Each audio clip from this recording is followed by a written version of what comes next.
Hello there everyone, welcome back to On the Flip Side. My name is Adam Shawwalker, your host, and today we're going to be checking out this new album from The OCs, A Foul Form. The OCs are of course an experimental rock outfit from San Francisco, California that's been around now in some form or another since the late 90s. They have mostly dabbled in punk rock, psych rock, garage rock, and noise rock styles, usually landing on a pretty heavy fusion of those styles from album to album, which results in a lot of liberties having to be taken when trying to pin down a genre for these guys. Hence why experimental rock kind of works so well as a blanket here. I have a pretty similar level of appreciation for the OCs as I do to King Gizzard and the Lizard Wizard, in that I find a lot of the pursuits and projects admirable, and I can respect the artistic drive, but my personal enjoyment tends to be pretty hit and miss from album to album, and indeed from song to song. Personally, as far as OCs go, I was a pretty big fan of 2017's Orc. I enjoyed a lot of the noise punk aesthetics on Floating Coffin, with its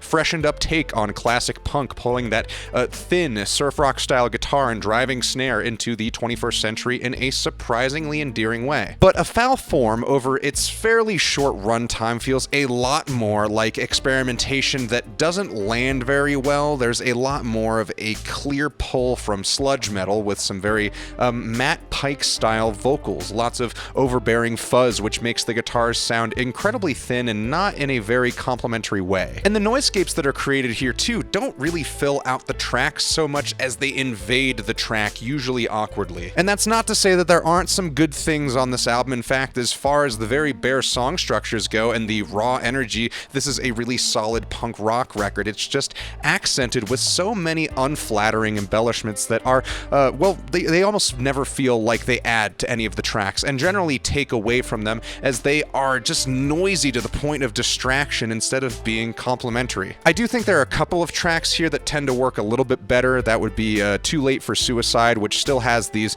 headache-inducing siren-like guitar parts, which could easily have been made a little bit less obnoxious with some small tweaks, but at the very least what they're going for here is pretty clear, and it does work. You just kind of have to get past the overabundance of grating noise. And I also think the title track of Foul Form is one of the better cuts here as well, with this very cold sounding guitar part that almost feels like it's been pulled from like an early black metal demo. It's just so blown out. I do also think this is where a lot of the jarring guitar work and mixing does actually land really well. Past those couple of tracks, a lot of the songs here really have me relating to the first lyrics on the album on Funeral Solution, that being, what the fuck is going on? And at the very least, that first track is pretty straightforward. It doesn't feel exceptionally great, but it's still an okay punk track that does at points hit on some good noise rock moments. Frock Block as a track is one of the more completely hard to listen to tracks, with this blaring high that comes through the left channel and just completely blasts through the rest of the mix. It's really frustrating to listen to. A Bird Ensnared is slightly less of a crapshoot, but it does end up being a pretty forgettable track right after the title track, and it also leads right into one of the better songs on the album, Scum Show, which,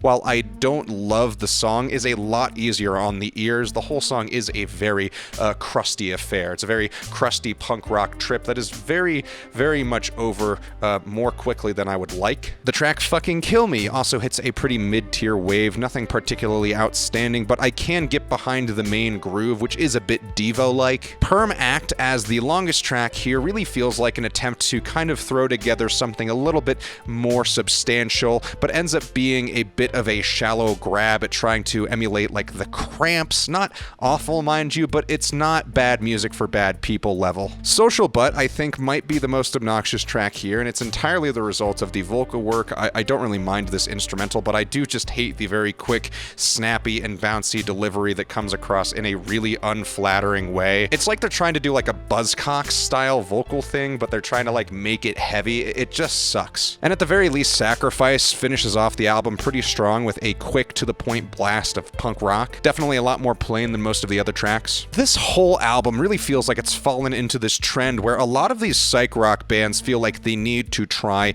and hit on a heavier, more aggressive sound, something a little bit harsher, maybe a little less accessible, but there's been very few artists where that change has felt like it's paid off to me personally, and it certainly doesn't feel like a good fit here. It's like since Infest the Rat's Nest, it feels like everyone has just decided that that sound, that push towards being heavier, more unrelenting and uncompromising, and blending blending those styles into these relatively pliant psychedelic rock albums has just been the norm. And like I said earlier, a lot of these bands have been fairly hit and miss for me, and it's usually because a lot of them try and experiment with the same ideas, usually from the same angle and sometimes at like the same time in their careers. A lot of these attempts end up feeling pretty homogenous and at the end of the day kind of weak, just due to the nature of the sounds they are playing with not meshing well with the groundwork that the band is trying to stick with, just crumbling under the weight of these lofty experiments that just don't hold up. The OCs have had a pretty diverse catalog, so I'm sure this is just a deviation on the road to their next project. I really hope,